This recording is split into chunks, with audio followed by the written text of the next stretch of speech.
తాజాగా శాసనసభ సమావేశాలకు వైసీపీ నేతలు ఎందుకు రావడం లేదు? దాని మీద మీ స్పందన.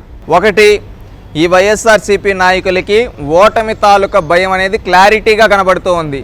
ఏ విధంగా అంటే చరిత్రలో ఎన్నడూ లేని విధంగా వీళ్ళు ఓటమి చెందబోతున్నారు. అది గ్రహించి వాళ్ళ నాయకుడు మొహం మాడిపోయింది. వీళ్ళు చివరిగా అంటే 2019 నుంచి 24 టెన్యూర్లో ఆఖరిగా జరిగే అసెంబ్లీ సమావేశాలకు కూడా వీళ్ళు డుమ్మా కొట్టారంటే వీళ్ళకి ఏ టైప్ ఆఫ్ భయం పట్టుకోందో ఆలోచించండి. శాసనసభకి మిమ్మల్ని ఎందుకు పంపించేది ప్రజలు?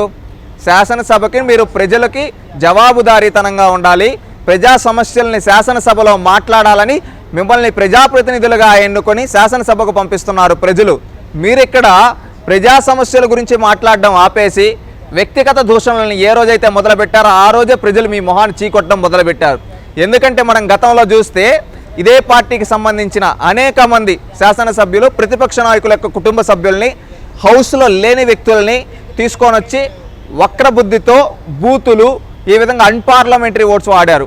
ఇక్కడ సభని కంట్రోల్ చేయాల్సిన స్పీకర్ గారు ఆ రోజు మౌనం పాటించారు. సభా అధ్యక్షుడైన ముఖ్యమంత్రి గారు ఏ రోజు వాళ్ళని మందలించలేదు. ఈ విధంగా సభా గౌరవాలని ఏమాత్రం గౌరవించని ఈ వైఎస్ఆర్సీపీ నాయకులు ఈరోజు సభకు రాలేదంటే ఏమాత్రం ఆశ్చర్యపోవాల్సిన అవసరం లేదు. ఎందుకంటే వీళ్ళకి ఎప్పుడు ఏం చేయాలి, ఎప్పుడు ఏంటి అనేది తెలియదు.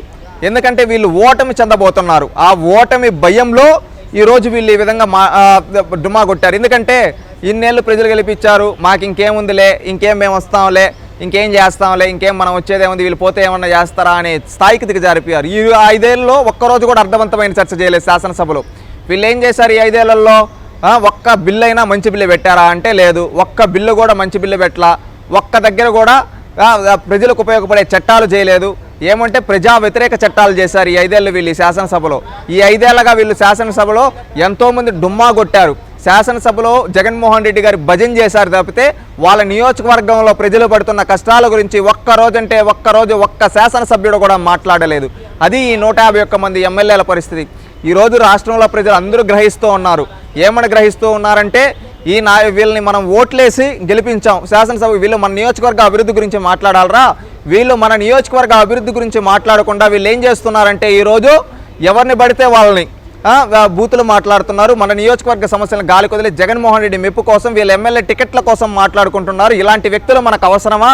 వీళ్ళకి ఇదే ఆఖరి ఎలక్షన్ కావాలి, వీళ్ళకి బుద్ధి చెప్దామని ఆంధ్రప్రదేశ్ రాష్ట్రంలోని 5 కోట్ల మంది ఆంధ్రులు ఎదురు చూస్తూ ఉన్నారు రానున్న ఎన్నికలకి. అందుకే ఈ జగన్మోహన్ రెడ్డి ఎమ్మెల్యేలు ఇప్పటి నుంచే పారిపోతే ఎవరన్నా పోటీలో ఉండి ఎలక్షన్ నోటిఫికేషన్ వచ్చిన తర్వాత లేకపోతే పోరాడి ఓడిపోతారు. కానీ వీళ్ళు ఏంటంటే ఎలక్షన్ నోటిఫికేషన్ రాకముందే హ్యాండ్స్ అప్ ఇచ్చేస్తున్నారు, చేతులు పైకెత్తేస్తున్నారు. అంటే దీని అర్థం ఏంటంటే వీళ్ళు ఓటమిని అంగీకరించేశారు. జగన్మోహన్ రెడ్డి గారి పార్టీ ఎమ్మెల్యేలు ఓటమిని అంగీకరించి మాకింకా మా పని అయిపోయిందని భావించి శాసనసభకు డుమ్మా కొట్టారు.